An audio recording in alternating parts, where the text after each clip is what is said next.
Welcome. A massive, incredibly high energy welcome to you. Oh, absolutely. A huge welcome. We are diving right into something absolutely spectacular today, and well, I am genuinely thrilled that you are here with us. I completely agree. I mean, the energy is just fantastic today, and it is an absolute joy to be sitting here unpacking this with you. We really have a genuinely transformative topic on the table. We really do. Today, in this deep dive, we are on a very specific mission.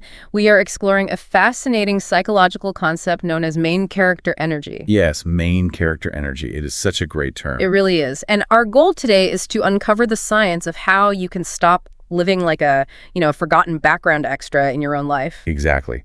And as we journey through this psychology, we are going to master 5 incredibly powerful English phrases that perfectly describe this exact experience. It is a brilliant combination. We are blending deep psychological insights with practical language tools that you can immediately use in your daily life. I love it. So where do we begin? Well, to get us started, I want you, yes, you listening right now, to imagine a highly specific scenario. Okay, I am picturing it. Picture yourself walking into a massive movie theater. You buy a huge bucket of popcorn, you find the perfect seat right in the middle, and the giant screen lights up. The excitement is building. Right. But instead of an epic adventure, the hero of the movie is just, sitting on a couch. Just sitting there in total silence. Yes. Sitting on the couch for 2 full hours, endlessly scrolling through social media. Oh, wow. That sounds awful. And the climax of the movie, the absolute peak of the drama, the hero is completely paralyzed, sweating and agonizing over what a totally random stranger at the supermarket thought of their socks. That is hilarious. Yeah. The great dramatic tension is a pair of socks at the grocery store. Right. You would demand a refund immediately. You would walk out because that is a terrible, incredibly boring movie. You really would. But, here is the profound, somewhat uncomfortable truth we have to face. That boring movie is exactly how so many of us live our daily lives. Oh, that is so true. We sit, we scroll, we panic over the judgment of strangers, and we let our own story completely pass us by. What is fascinating here is the underlying psychology of why we do that. Yeah. We need to be very clear about what main character energy actually means in a clinical psychological sense. Yes, because it is very easy to hear that phrase and assume it means becoming a selfish diva. Exactly. Or making every single conversation entirely about yourself. Right, like walking into the Monday morning staff meeting and demanding a standing ovation. Precisely. But, that is narcissism, not main character energy. True main character energy is a deeply positive, healthy psychological realization. Let us really emphasize that for the listener. It is healthy. It absolutely is. It is the active recognition of your own agency. It is understanding that you are the author, the director, and the primary focus of your own existence. It is about self-authorship. Self-authorship, I love that term. But that immediately makes me wonder, if being the author of our own life is so positive, why do we constantly surrender the pen? That is the big question, isn't it? It really is. Why is it so incredibly difficult to simply hold the camera of our own lives? Well, if we connect this to our evolutionary biology, the answer becomes very clear. We struggle with this because the human brain is biologically terrified of negative reviews from the audience. Terrified of the audience? Wow. Yes, for our ancient ancestors, being rejected by the social group meant you were cast out into the wilderness to fend for yourself. Social rejection quite literally meant physical danger. So it is a survival mechanism. Exactly. So your brain's fear center, the amygdala, processes the fear of being judged exactly the same way it processes a physical threat. That makes so much sense. We are fundamentally wired to hide if we think standing out will get us criticized. We really are. And the great irony is that today, the audience we are so terrified of is usually just our neighbors or, our casual acquaintances. Exactly. We are dimming our own light to avoid a negative review from Bob in the accounting department. Right. And Bob probably isn't even paying attention to us in the first place. He really isn't. But because the fear is so deeply ingrained, it simply feels safer to be completely invisible. It feels safer to just fade into the wallpaper. And that dynamic brings us perfectly to our very first key phrase for today. I am ready. When we give into that fear, we naturally choose to take a back seat. I want to emphasize that phrase clearly for you. To take a back seat. It is a wonderfully visual idiom. To take a back seat means to intentionally choose a passive role. A passive role. Yes, it means you are stepping away from the controls and allowing other people to make the decisions that dictate your reality. Let us expand on that visual. Imagine your life is a car. You own the car. Okay, it is my car. But instead of driving, you have handed the keys over to someone else. Maybe it is the demanding boss, or maybe it is the heavy, unspoken expectations of your family. And they're sitting in the driver's seat, aggressively steering your life. And they're likely driving you in a direction you do not even want to go. Oh, absolutely. They're hitting every single pothole, missing all the scenic routes, and heading straight for a swamp. And where are you? Where am I? You are crammed in the back seat. You might be quietly complaining about the bumps in the road or whispering about how you dislike the music on the radio. But you are absolutely refusing to reach up and touch the steering wheel. Exactly. That is taking a back seat. That is a brilliant analogy. And the true danger of that passivity leads directly to our second key phrase. Because nature abhors a vacuum.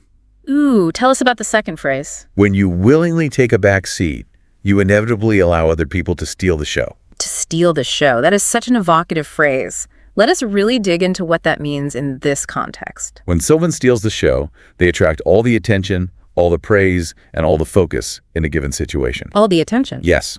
In the context of your daily life, it means you are letting other people take the credit and the validation that should rightfully belong to you, simply because you were too afraid to stand in the light. Oh, the psychological drain of that is so deeply relatable. Imagine you do all the heavy lifting on a massive project at work. You do all the work. Yes, you put in the late hours, you solve the complex problems, but then when the final presentation happens, you retreat. You hide. You stand quietly in the corner of the room, blending in like a forgotten, dusty piece of furniture. You turn yourself into a decorative lamp. Yes. Yeah. You intentionally become a lamp. And meanwhile, a coworker who barely contributed steps right up to the front of the room. Oh, we all know that coworker. They speak loudly, they project confidence, and they completely steal the show. They get the applause, they get the promotion. And you are left standing in the corner feeling utterly exhausted and resentful. It is terrible. And we do this to ourselves because our amygdala tricks us into believing that being the lamp is the safest option. But living safely in the background is not just profoundly boring. It is biologically exhausting. Biologically exhausting. Yes, because suppressing your own agency requires a massive amount of cognitive energy. Okay, let us unpack this. Because we absolutely cannot stay as dusty lamps for the rest of our lives. No, we cannot. How do we disrupt this pattern?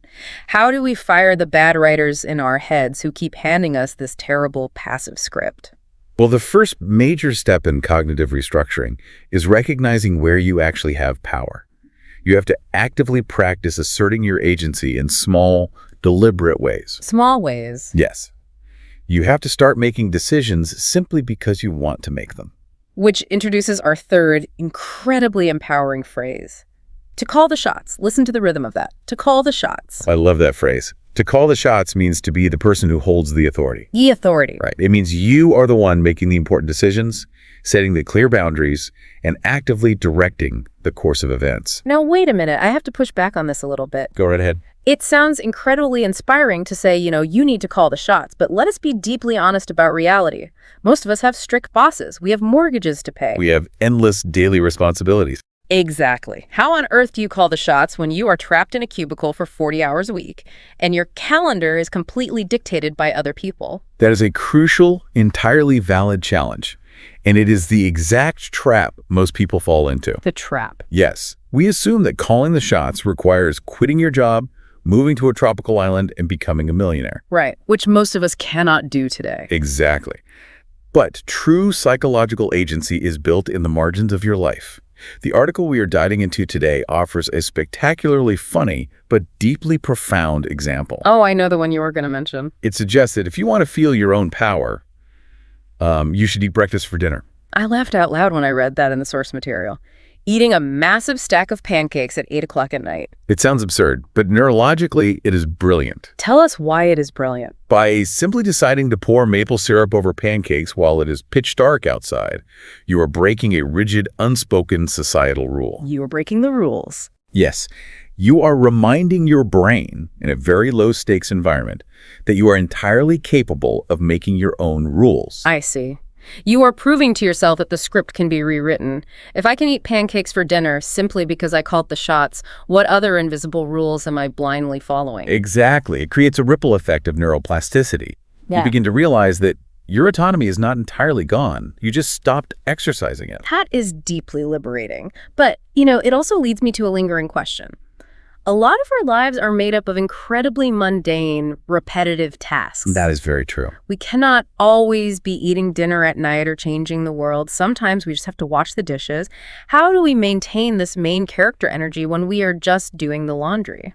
That brings us to one of the most vital psychological tools at our disposal, and our fourth key phrase, to romanticize. To romanticize. This is a phrase that has exploded in cultural relevance recently. It really has. By definition, to romanticize something means to imagine it or interact with it in a way that makes it seem significantly more glamorous, beautiful, or meaningful than it might appear on the surface. And the examples from our research on how to romanticize your daily chores were just phenomenal. It completely changes the experience of a normal Tuesday morning. Let us talk about the morning routine. The standard routine is purely utilitarian. Pure survival. Right. You drag yourself out of bed, pour coffee into a chipped, boring gray mug, and stare blankly at the wall while dreading the commute. That is a scene from the Boring movie. It is. But if you are romanticizing your life, you completely flip the script. How do you flip it? You pull out the absolute fanciest, most beautiful coffee cup you own, the one you usually save for guests. Oh, the good china. Yes. You pour that coffee, you stand by the window, and you hold that cup like it is a magical elixir that is going to fuel your daily adventure. It changes everything. Or take washing the dishes. Traditionally, washing a greasy frying pan is a miserable experience. Oh, it is the worst. But what if you put on your headphones and blast the most epic, intense, dramatic, cinematic movie score you can find? Yes. Imagine aggressive, soaring violins playing loudly in your ears while you are fiercely scrubbing a dirty plate. Suddenly, you are not just doing a chore. You are engaged in an epic, heroic battle against the grease.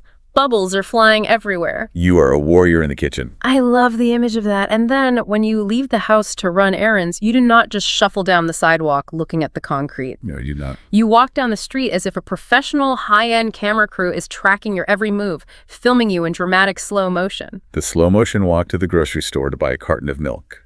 The wind is catching your jacket. The invisible music is swelling. It is hilarious to picture, but I have to ask, why does this actually work? Is this just pretending, or is there a real psychological mechanism at play here? If we look closely at the underlying mechanics, it is deeply profound. When you romanticize a mundane chore, you forcefully pull your brain out of the default mode network. The default mode network. Yes. That is the part of the brain responsible for anxious rumination and living in the past or the future. Oh, the worry center. Exactly. By adding aesthetic beauty or epic music to a chore, you flood your brain with dopamine and force it into a state of present moment appreciation. That is incredible. You are literally telling your nervous system, my life is not something I am waiting to begin. It's happening right now in this kitchen, and it has value. My life is not something I'm waiting to begin. That is a staggering realization. But as always, my brain immediately jumps to the worst case scenario. The fear creeps back in. It does. Let us say I am doing this. I am walking down the street, doing my cinematic slow motion walk, feeling deeply empowered. I am no longer in the backseat. You are doing great. But then I realize, people are around me. What if they look at me? What if they judge me for acting so confident? That is the ultimate hurdle. When you finally claim your agency, you are suddenly visible. And that brings us to our fifth and final key phrase. In the spotlight. In the spotlight. To be in the spotlight means to be the center of attention. It means the metaphorical light is shining brightly on you, and your actions are visible to the public. It sounds so exposed. It does.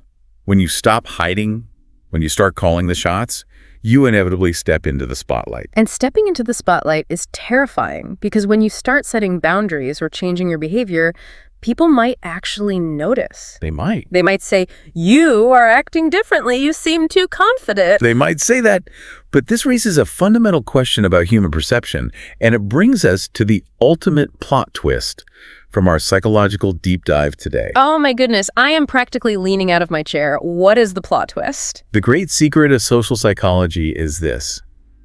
The audience is not actually watching you. Wait, What do you mean they aren't watching? I mean it literally. Yeah. There is a famous psychological concept called the spotlight effect. Tell us about the spotlight effect. In a renowned study, researchers had college students wear a highly embarrassing T-shirt, in this case, a bright shirt featuring the singer Barry Manilow, and walk into a crowded room of their peers. Oh, that sounds like an absolute nightmare. A bright Barry Manilow shirt. The researchers asked the students to guess how many people in the room noticed their embarrassing shirt. I bet they thought everyone noticed. Yes. The students, feeling completely exposed in the spotlight, guessed that at least 50% of the room was staring at them and judging them. That feels like a conservative estimate. I would assume every single person was staring. But when the researchers actually surveyed the room, only about 20% of the people had even noticed the shirt at all. Only 20%. Wait, where was everyone else looking? They were looking entirely inward. That is the liberating truth. We assume everyone is judging our movie, but every single person around you is desperately overthinking their own movie. That's amazing. The coworker you think is judging your newfound confidence. They are secretly panicking about a typo they made in an email 3 days ago. And the neighbor at the grocery store. They're entirely consumed by their own financial stress or, what to make for dinner. Yeah. Everyone is the anxious, completely distracted star of their own internal drama. That is incredibly funny, but also deeply comforting. We spend our entire lives terrified of the audience's reaction, and the audience isn't even looking at the stage. No, they are not looking. They're all just staring down at their own scripts, trying to remember their lines. Exactly. The audience is a phantom, which means you are completely beautifully free. Completely free. The spotlight is yours to enjoy because the harsh critics you are so afraid of simply do not exist in the way you think they do. What an unbelievably freeing paradigm shift. We can eat our late-night pancakes, we can wage epic musical battles against our dirty dishes, and we can confidently direct our own lives. Yes, knowing that we are totally free to do so. I feel a massive weight lifting off my shoulders just discussing this. It is the ultimate release of unnecessary pressure. You finally get to breathe. You truly do. All right, we have covered some deeply transformative ground today, blending complex psychology with practical daily applications. We really have. To ensure these concepts stick with you long after this deep dive is over, we are going to do a clear, focused, grand review. We promise you 5 powerful English phrases, and we are going to recap them right now. This is a perfect way to synthesize everything we have discussed. Let us walk through the journey one more time. Excellent. Let us begin where the struggle starts. Phrase number 1, to take a back seat. To take a back seat is the act of choosing a passive role. It is surrendering your agency, stepping away from the controls, and allowing other people or external circumstances to dictate the direction of your life. Beautifully stated. And when we do that, we trigger phrase number 2, to steal the show. To steal the show means to attract all the attention, praise, and validation in a situation. Just like the dusty lamp. Yes. When you take a back seat and hide like a dusty lamp, you allow others to step forward and effortlessly steal the show, often taking credit for your own hard work. Which means we have to pivot to phrase number 3, to call the shots. To call the shots is the ultimate reclamation of power. It means stepping into the role of the decision maker. The director. Exactly. You set the boundaries, you define the rules, and you dictate the terms of your own existence, even in small ways, like eating breakfast for dinner. I will never look at pancakes the same way again. That brings us to our 4th phrase, to romanticize.